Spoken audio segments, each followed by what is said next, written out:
Cumprimento os amados irmãos com a paz do Senhor Jesus. Estamos mais uma vez reunidos para poder transmitir a santa e poderosa palavra de Deus. Mais uma mensagem do coração de Deus para o nosso coração. Estamos aqui reunidos com o irmão Tiago Lima, Natan, para assim estar fazendo esse trabalho, a qual não temos o privilégio de estar pregando para cada irmão sentadinho aqui. Que saudade! Mas eu creio que muito em breve Deus vai nos proporcionar esta bênção. 2 Crônicas, capítulo 7, versículo 11, 12, 13 e 14. 2 Crônicas 7, versículo 11, 12, 13 e 14, que diz assim: Assim Salomão acabou a casa do Senhor e a casa do rei, e tudo quanto Salomão intentou fazer na casa do Senhor e na sua casa, prosperamente o efetuou. E o Senhor apareceu de noite a Salomão e disse-lhe: Ouvi a tua oração, e escolhi para mim este lugar para a casa de sacrifício. Se eu cerrar os céus e não houver chuva, ou se ordenar aos gafanhotos que consuma a terra, ou se enviar a peste entre o meu povo, se o meu povo que se chama pelo meu nome se humilhar e orar e buscar a minha face e se converter dos seus maus caminhos, então ouvirei dos céus e perdoarei os seus pecados e sararei a sua terra. Graças a Deus. Palavra muito conhecida, irmãos. Esses versículos são bastante citados durante mensagem, o poder da oração, como Deus se agrada em ouvir o teu povo clamando e como a sua resposta pode ser também imediata. Mas o que me chama a atenção é que Salomão havia acabado de edificar uma casa, acabado de edificar um templo. Porém, quem teve o desejo de fazer essa edificação foi Davi, o rei com o coração segundo o coração de Deus. Porém, um homem de batalha, um homem que vencia as suas pelejas na força da espada, no fio da espada, a qual derrotou seus inimigos, derramou muito sangue. E quando ele coloca o desejo no coração de edificar uma casa para Deus, ele fala com o profeta Natan. E o profeta Natan, sem preocupação nenhuma, sem orar, sem buscar a direção, ele diz que tudo que o rei quisesse efetuar, tudo quanto estava no coração do rei, o rei poderia fazer, que Deus estava assinando embaixo.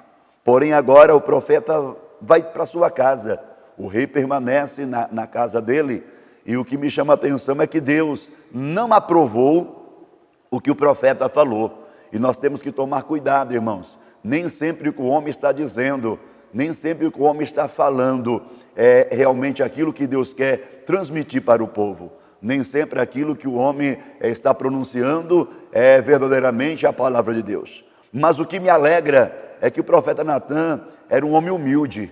Quando Deus repreende ele dizendo que Davi não edificaria a casa para Deus, ele logo de imediato ele se retrata com Deus e ele vai até Davi dizendo que Davi não edificaria aquela casa. Está aqui em 1 Crônicas, capítulo 17 a seguir. Se você quiser ler esses versículos depois de confirmar, você vai entender que Deus estava fazendo uma promessa para Salomão, um filho que Davi estava ali, esperando que ele fosse reinar com sucesso. E a Bíblia vai dizer, irmãos, que Natan, ele não enfrentou dificuldade nenhuma para se retratar perante Deus. Houve uma humildade e por isso o plano do Senhor, ele foi concretizado com sucesso. Nós estamos vivendo dias que muitas pessoas que pregam a palavra de Deus têm dificuldade para se retratar com Deus, têm dificuldade para falar que se precipitou, e por isso muitas das vezes nós vivemos algumas dificuldades na face da terra, porque tem muitas pessoas que ainda buscam uma direção de Deus, correm atrás de profetas, e muitas das vezes têm sido enganados, recebido mensagem que não vem do coração de Deus, porém tem vindo somente do coração do homem. E a Bíblia diz que o coração do homem, ele é enganoso, porque muitas das vezes o coração do homem, ele olha para o momento que ele está vivendo e ele, quem sabe, até mesmo vê a sensibilidade de alguém que está chorando, de alguém que está passando dificuldade, e ele quer sempre trazer uma palavra ali para poder tentar trazer uma saída, tentar ali massagear o ego da pessoa. E porém, muitas das vezes ele sabe que Deus não falou e ele quer que a pessoa entenda que aquilo vai dar certo. Porém, quando Deus repreende o profeta Natan, ele volta e se retrata com Deus, se retrata com Davi, e Davi descansa no Senhor. Porque muitas das vezes o nosso desejo, irmãos, não é o desejo de Deus. Davi queria muito, Davi desejava muito edificar a casa para o Pai, edificar a casa para Deus, porém Deus não aceitou. E agora o que me chama a atenção é Salomão recebe esta graça, esta oportunidade de construir a casa, a morada para o Deus de Israel. E a Bíblia vai dizer que quando ele acabou, quando ele termina, e tudo que ele colocou no coração, Deus o capacitou e ele efetuou. Agora vejamos a diferença, irmãos, de Davi e Salomão. Davi, homem de guerra, colocou no coração de edificar a casa para Deus, Deus não permitiu. Agora Salomão, jovem terno, que Deus havia feito uma promessa que ele seria o sucessor de Davi, e agora nós entendemos que ele consegue tudo que ele põe no coração, ele consegue fazer para Deus. Hoje, nesta noite, estamos aqui reunidos e entendemos, se estivermos dentro das promessas, se estivermos na direção de Deus, tudo que nós colocarmos no nosso coração não será um mero sonho, não será um pequeno projeto, mas será a vontade de Deus, que será realizada com sucesso, para que o nome do Senhor venha a ser glorificado. E a Bíblia diz que, quando ele termina, o Senhor aparece de noite a Salomão, e diz: ouvi a tua oração, ouvi o teu clamor, e eu escolhi agora para mim esta casa, para a casa de sacrifício. Eu fico imaginando aqui, se Salomão não tivesse orado, se ele tivesse subido ao topo do reinado, ocupado a cadeira cobiçada pelos seus irmãos, que muitas das vezes tentou usurpar o trono de Davi, se ele tivesse subido ao trono e não tivesse orado, será que ele teria tido um grande sucesso? Será que Deus estaria na frente dele, abrindo porta, repreendendo os adversários, trazendo paz na terra? Agora o que me chama a atenção, que ele, sendo ainda uma pessoa terna, quem sabe sem muitas experiências, mas com uma grande convicção, se foi Deus que me colocou aqui, eu devo me voltar para Ele. E naquela oração, naquela noite, Deus se manifesta, porque a Bíblia diz, irmãos, que quando nós oramos, nós estamos falando com Deus, e o nosso Deus é vivo.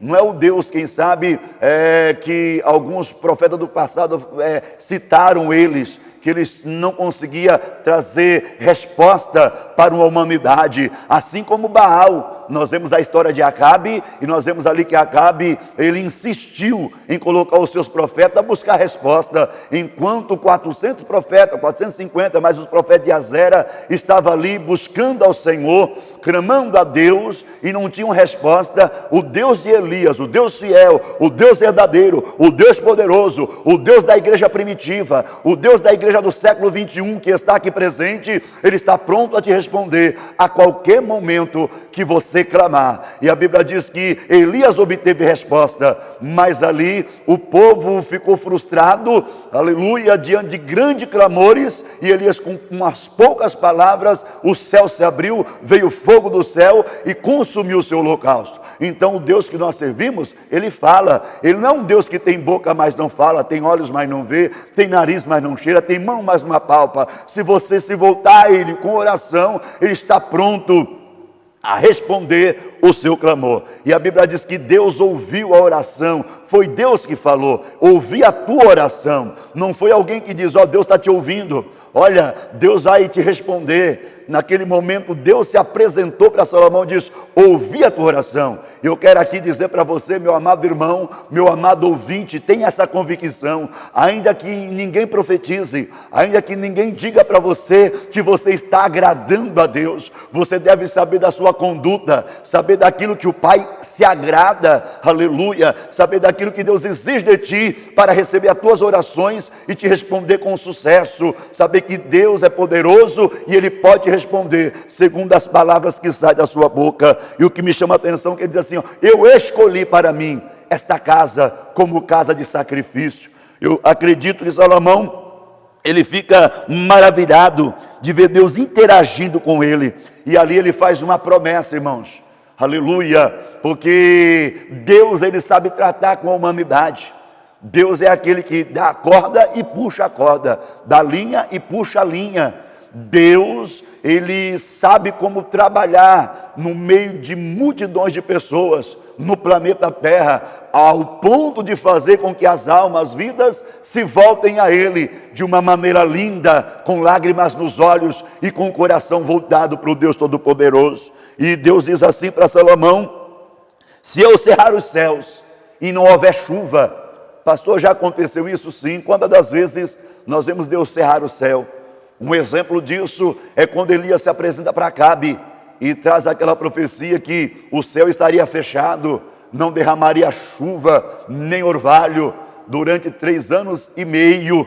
E a Bíblia vai dizer que agora o céu se fecha, mas quando Elias ora, quando Elias busca a Deus, o céu se abre e Acabe precisa aparelhar seu carro, fugir do temporal, ainda que a nuvem fosse pequena, porque Deus não precisa de grandes coisas para operar maravilha.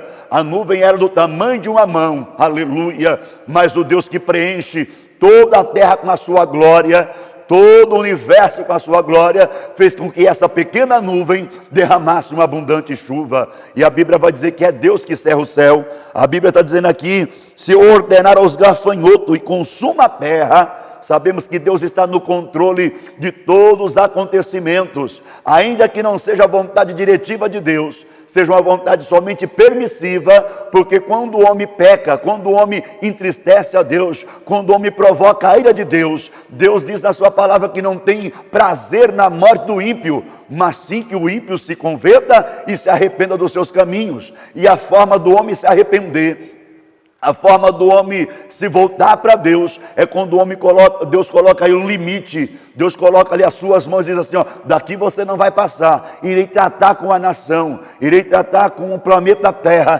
para que esse povo possa reconhecer que eu sou Deus e eu estou no controle. E nós olhamos aqui que ele diz: ou se ordenar a peste entre o meu povo. Sabemos, irmãos, que Deus, Ele tem um poder tão grande de ferir e de sarar, de matar e de fazer reviver. Todo o poder está na mão de Jesus Cristo, como já dizemos aqui em algumas mensagens, que Jesus Cristo ressuscita e diz: é-me dado todo o poder no céu e na terra. Dura coisa é cair na mão de Deus vivo. E a Bíblia diz aqui que Deus diz 3 tipos de situação: falta de chuva, gafanhotos e a peste. E a Bíblia vai dizer que Deus deixa uma receita, irmãos, porque o mal, ele sempre existiu. Deus permitiu o mal para trazer o bem. Quando nós olhamos para a palavra de Deus, nós vemos a linda história do filho pródigo, que estava vivendo juntinho com o pai. Tinha o seu irmão, que ali junto em comunhão, eles faziam seus afazeres. Eles trabalhavam, eles recebiam a recompensa e estava dentro da casa do pai. Vivia uma harmonia com o pai. Mas porém um dia, um desejo não da parte do pai, um desejo de conhecer o mundo, um desejo de conhecer, quem sabe, terras estranhas, brotou no coração do filho mais novo. E o filho mais novo diz para o pai: pai, eu quero a parte da minha herança, aquilo que me cabe, e eu quero experimentar o que eu ainda não experimentei, porque quem sabe, irmãos, dentro da casa do pai, nós somos restritos, nós temos algumas placas que diz assim: stop, não ultrapasse, mas temos uma vida feliz. E esse jovem quis viver uma vida não de liberdade, mas sim de libertinagem, e ele pega a sua parte. Quem sabe o pai muito triste, o pai angustiado, aleluia, mas ele atende ali o pedido do filho, porque muitas das vezes o que adianta uma pessoa dentro da casa do pai com o desejo do mundo? O que adianta uma pessoa dentro da casa do pai com o desejo de experimentar o que tem lá fora? Então muitas das vezes o pai permite, mas ele fica aguardando a volta, porque Deus conhece a trajetória do homem, e ele sabe o final que vai acontecer na vida de pessoas que deixam a presença do pai, a casa do pai, para experimentar o mundo afora. E a Bíblia diz que esse jovem pega tudo quanto tem e vai para uma terra bem longínqua e distante. Chegando lá, desperdiça tudo os seus bens em festa, em orgia, e de repente o pai permite, Deus permite uma situação, uma grande fome na terra. E quando isso acontece, o jovem não tinha mais recurso, o jovem não tinha mais amigos, o jovem não tinha mais, quem sabe, o certeza do amanhã. Mas a Bíblia diz: enquanto a vida há esperança. E quando ele está ali apacentando porcos, porque foi a única oportunidade que lhe sobrou, com fome, ele sentiu o desejo de alimentar do alimento, das bolotas que o porco comia. Pastor, mas por que funciona assim? Porque se alguém sai da casa do pai e tudo começa a dar certo na sua vida, jamais a pessoa pensa em retornar. Mas quando o homem sai da presença de Deus, o que sobra para ele lá no meio da história, ou quando o Senhor estiver terminando de lapidar a vida do homem, ele sente desejo de se alimentar com o mesmo alimento dos porcos, com certeza ele vai se lembrar da casa do pai. E ele disse: levantar-me-ei, irei ter com meu pai. Ele entendeu que os funcionários empregados tinham fartura, e ele, sendo filho do pai, do fazendeiro, estava passando necessidade. Resultado, ele volta. Então, meu querido, Deus tem seus meios, Deus tem as suas formas de trabalhar, e muitas das vezes não compreendemos, não entendemos. Mas eu digo, quando o mundo lá fora não entende, tudo bem, mas nós somos filhos do pai, aleluia. E a Bíblia diz que Deus não tem segredo. Jesus não tinha segredo para os seus amigos, aleluia. Jesus não ocultava nada dos seus discípulos. Para a multidão ele falava por parábola, mas para os discípulos ele explicava letra por letra, vírgula por vírgula, para que eles pudessem entender. Então, quando eu olho aqui por esta mensagem, eu entendo que Deus cria situações, cria alguns obstáculos na vida do homem, para que ele possa olhar para cima, para que ele possa olhar para Deus. E a Bíblia vai dizer aqui, irmãos, aleluia, que Deus permite esse tipo de situação, para que haja um grande arrependimento, para que as pessoas possam se voltar para Deus. E quando eu olho para tudo isso que tem acontecido nesses últimos dias, eu vejo muitas pessoas especulando, pessoas falando, pessoas dizendo, mas entendemos, irmãos, que isso está no controle de Deus, aleluia. É a mão de Deus trabalhando no meio da humanidade. Nós vemos aqui que Deus fecha o céu, Deus envia gafanhoto e Deus manda a peste. Não precisa agora eu ficar dizendo que Deus vai tratar, que Deus vai morrer, que Deus vai massacrar, porque aqui nós temos uma resposta. Deus, ele fez a ferida, e Deus também traz um antídoto para a cura, aleluia. Deus traz a cura na ferida que ele fez. Agora, quando olhamos, irmãos, ele vai dizer: se o meu povo que chama pelo meu nome. Quem que é este povo? Quem que chama pelo nome de Deus? Quem que clama pelas madrugadas? Quem que está em clamor nesses dias que estamos vivendo? Ora, acredito que é o povo cristão, é uma igreja que tem se derramado na presença de Deus. Se o meu povo, Deus não está falando com pessoas que não têm compromisso com Deus, que não se entregou para Deus, que não aceitou Jesus como único e suficiente Salvador. Deus está falando aqui com o seu povo. Se o meu povo que chama pelo meu nome, quem é que levanta clamando? Quem é que deita clamando? Quem é que passa o dia clamando nesses últimos dias? Agora eu vejo, meus irmãos, que este momento que estamos vivendo trouxe uma aproximação do homem para com Deus. Olhar outrora, há poucos dias atrás, aleluia, eu digo poucos dias atrás, semanas atrás, pessoas estavam dispersas, pessoas estavam distantes, pessoas estavam descompromissadas, mas agora eu vejo união, aleluia, eu vejo uma corrente de oração, eu vejo pessoas unindo a força, eu vejo indiferenças caindo por terra, porque outrora, até pouco tempo, muitas pessoas queriam andar de nariz empinado, achando que era o maior, mas Deus trouxe as suas mãos poderosas e nivelou todos na face da terra. Estamos vivendo as mesmas condições, porém se o povo que clama a Deus, aleluia, insistir nesse clamor, com certeza, assim como Deus ouviu Salomão, Deus também nos ouvirá do céu. E a Bíblia vai dizer aqui, irmãos, o meu povo que chama pelo meu nome. Deixa eu abrir um parente aqui. Hoje está gostoso ainda aqui em casa, hoje está gostoso ainda aqui dentro do lar, muitos sem poder sair, está gostoso clamar a Deus, Deus manifesta a glória. Mas quantas das vezes dentro da congregação, muitas pessoas por um motivozinho ou por outro, deixavam de ter oportunidade, deixavam de participar dos trabalhos da igreja, por um motivo ou por outro. Mas ainda é tempo de se arrepender, porque muitas das vezes nos tornamos egoístas, e achamos que nós somos melhor demais para podermos ser perseguidos, apontados, apedrejados, mas Jesus passou por tudo isso, e Ele nunca disse: olha, eu sou o próprio Filho de Deus, por que está acontecendo isto comigo? Mas Ele diz assim: no mundo tereis aflição, tenha bom ânimo, eu venci este mundo. Agora temos um desejo de cultuar, quem sabe, todos os dias. Oh, quem dera a igreja tivesse agora culto 30 dias no mês, não faltamos nem um dia. Oh, quem dera, nós ouvimos amanhã uma lei dizendo assim: olha, os cultos estão liberados. Muitos vão dizer, como diz o salmista: me alegrei agora quando me disseram, vamos para a casa do Senhor. Mas vejamos aqui, meus irmãos, se o meu povo que chama pelo meu nome, primeiro passo, se humilhar. Humilhação, porque não somos melhor do que ninguém, porque não somos maior do que ninguém. Diante do Senhor somos todos iguais. Alguns buscam mais, alguns procuram se santificar mais, mas o que temos em nossa vida é um fôlego de vida. Se Deus tirar o fôlego de vida do ímpio, acabou. Se Deus tirar o fôlego de ímpio do cristão, ali acabou. Resta agora um futuro, as nossas obras que estarão diante de Deus.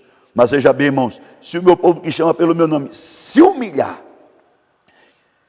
quando Deus envia Jonas para pregar uma sentença de destruição para Nínive, eu vejo aqui uma grande humilhação. No capítulo 3, do versículo 5 até o 10, vai falar que quando o rei ouve a mensagem de Jonas, ele fica sabendo que tinha um profeta na cidade, ele já começa a ter algumas atitudes, algumas reações, fazer algumas ações para chamar a atenção de Deus.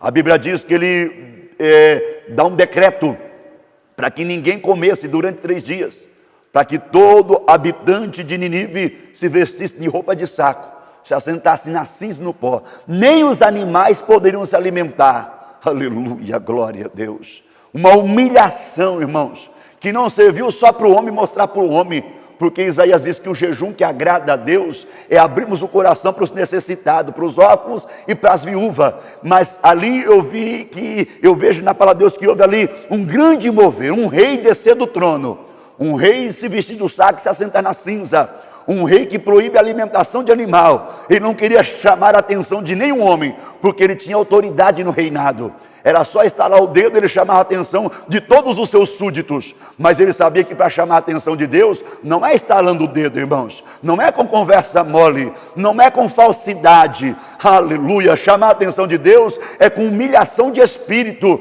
Aleluia, é entender que nós não somos nada e que Deus é soberano e está no controle de todas as coisas. Todo o poder está na mão de Deus. Ele se entendeu, ele se achou ser rei sobre Nínive, mas ele entendeu que existia um muito mais superior do que ele, o Rei dos Reis, o Senhor dos Senhores, aquele que está sentado sobre um alto, sublime trono, que se curva para ver o céu e a terra, e quando ele se curva, ele faz justiça, e quando ele se curva, ele opera milagre, mas também ele pune os culpados. E ele jejua, ele fica 3 dias, e quando Deus olha do céu, diz para Jonas: Jonas, não vou fazer mais não vou mais destruir Nínive, não vou mais destruir este povo, porque esse povo se arrependeu. E o que me chama a atenção é que humilhar, irmãos, humilhar não é simplesmente, quem sabe, só aparência. A aparência deste rei ficou muito chamativa, se vestiu de saco. Porém, o que se humilhou primeiro foi o coração, porque se o coração dele não tivesse humilhado, nem do trono ele sairia. Aleluia. Então o segredo nesta noite se o meu povo que chama pelo meu nome, primeiro passo, se humilhar e depois orar. Porque como nós vamos se humilhar, como nós queremos o milagre de Deus, se nós não falarmos com Ele? Orar. E a Bíblia nos traz um exemplo muito grande aqui sobre oração. A Bíblia fala em Abacuque, capítulo 3, do versículo 1 ao 2, ele fez uma oração em forma de canto. Aleluia. Ele diz: ouvi a tua palavra, Senhor, temi, aviva, Senhor, a tua obra, no meio dos anos a notifica, aviva, Deus, a tua obra, na ira lembra da tua misericórdia. Então ele faz uma oração, ele se expressa para Deus, ele diz o temor que estava no coração dele, ele fala que ele estava temendo pelo peso da palavra de Deus, pela autoridade que tinha a palavra de Deus, pela sentença que vinha pela palavra de Deus. E ele disse: eu ouvi a tua palavra, eu ouvi. Porém tem muitas pessoas que têm ouvido a palavra, porém não têm tido temor. Mas Abacuque diz: ouvi e temi. Aviva, Senhor, a tua obra. O terceiro passo, irmãos, é buscar a face do Senhor. Se o meu povo que chama pelo meu nome se humilhar, orar, buscar a minha face. Se o meu povo que chama pelo meu nome buscar a minha face. Terceiro passo, buscar a face do Senhor. O que é buscar a face do Senhor? Será que nós vamos conseguir entender o que é isso? Isso está acontecendo nesses dias. Buscar a face do Senhor não é botar o joelho no chão, 2, 3, 4 minutos, se levantar e dizer: está tudo bem. Isso é uma oração. E oração não exige tempo acrescido em minutos, horas. Oração é oração.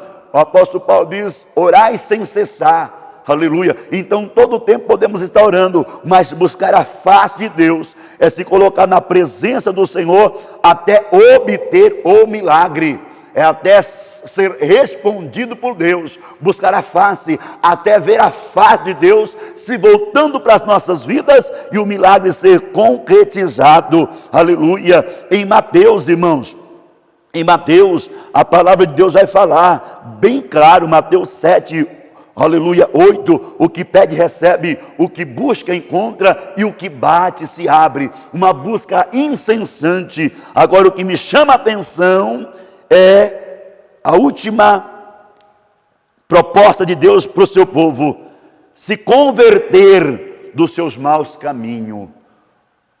O povo que chama pelo meu nome, aleluia, se humilhar, orar, buscar a minha face, agora se converter dos seus maus caminhos. Pastor, o que é isso?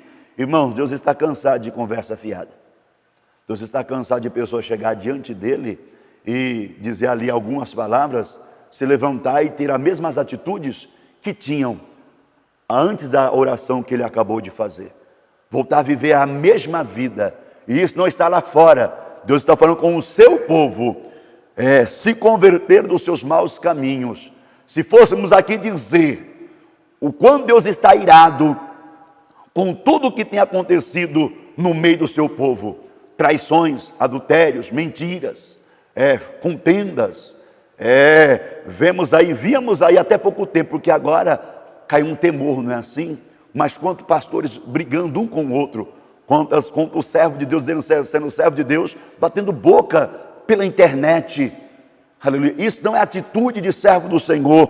Aleluia. E aqui a Bíblia diz: se converter dos seus maus caminhos, então eu ouvirei do céu. O que eu entendo aqui? A humilhação é boa, a oração é uma conversa com Deus, buscar a face de Deus encontra Ele.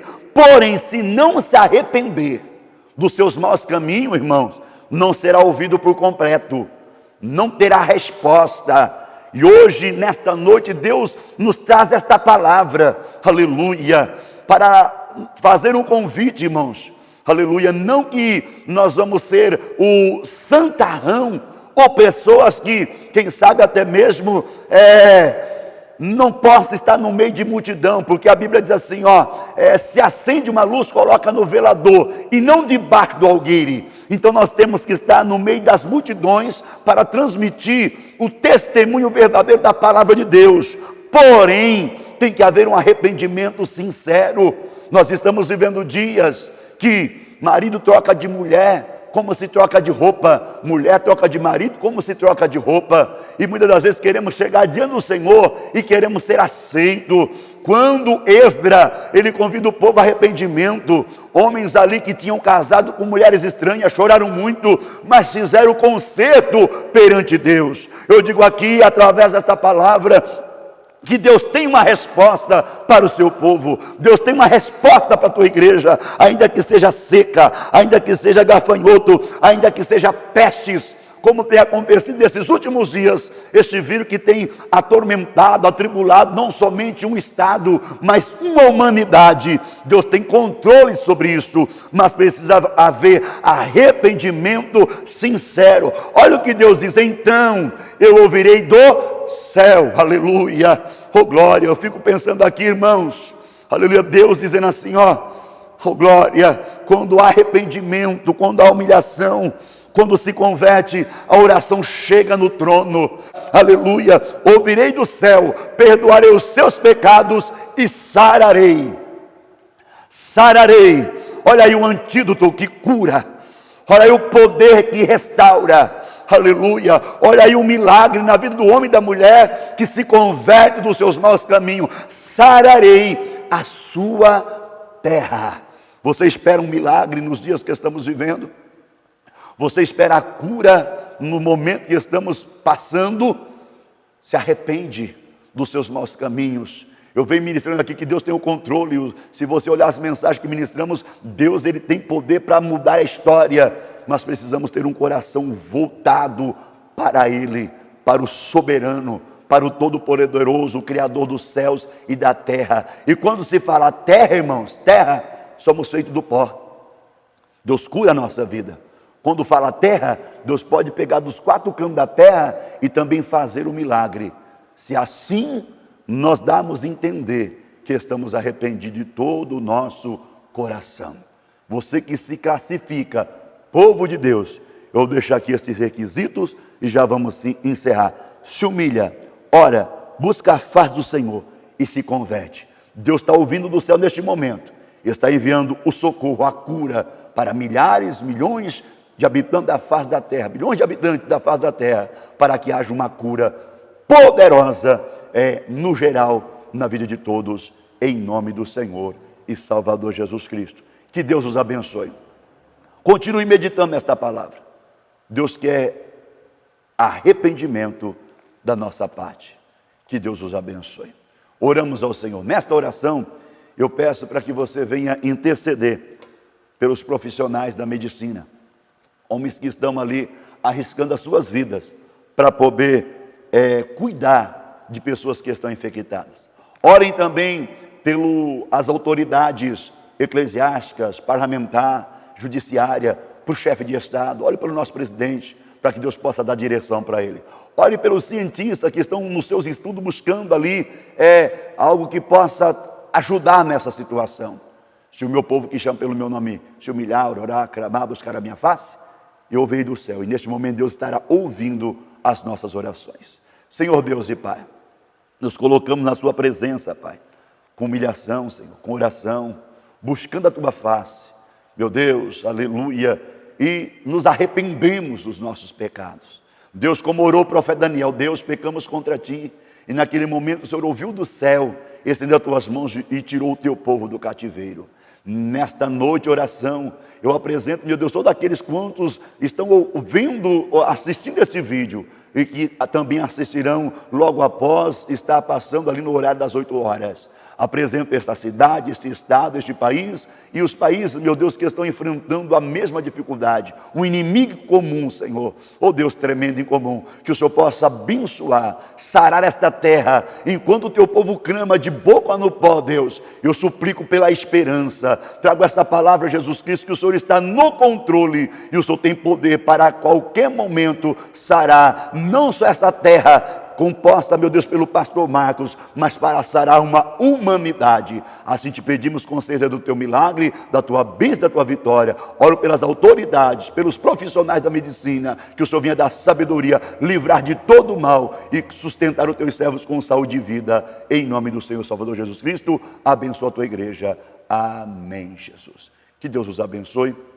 Fique com esta palavra e receba a cura em nome de Jesus.